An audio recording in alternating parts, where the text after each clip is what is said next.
به نام الله بخشاینده مهربان.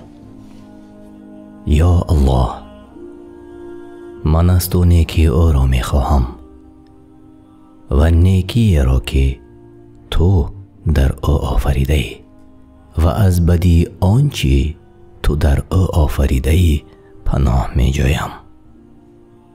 زن نه تنها همسفر در زندگی است، او آرامش دل است، سایه مهر در روزهای دشوار و نور امید در شبهای تاریک.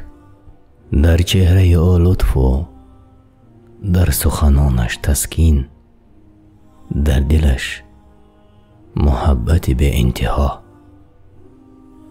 الله تعالی می فرماید و یکی از نشانه های او این است که برای شما از خودتان همسرانی آفرید تا در نزد آنها آرامی یابید و میان شما محبت و مهربانی را قرار داد.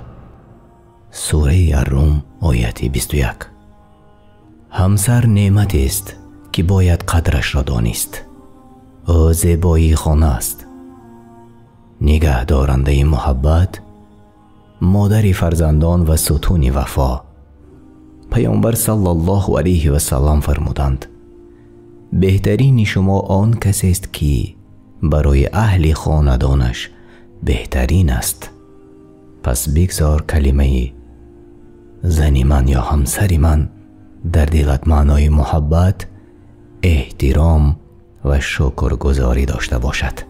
شکر کن که الله تو را با چنین نعمت سرفراز گردانیده است، زیرا در محبت زن آسایش است و در وفای او رضای پروردگار است. یا الله، نگهبان باش بر هر زنی پاک که محبت را به خاندان خود میبرد. آمین.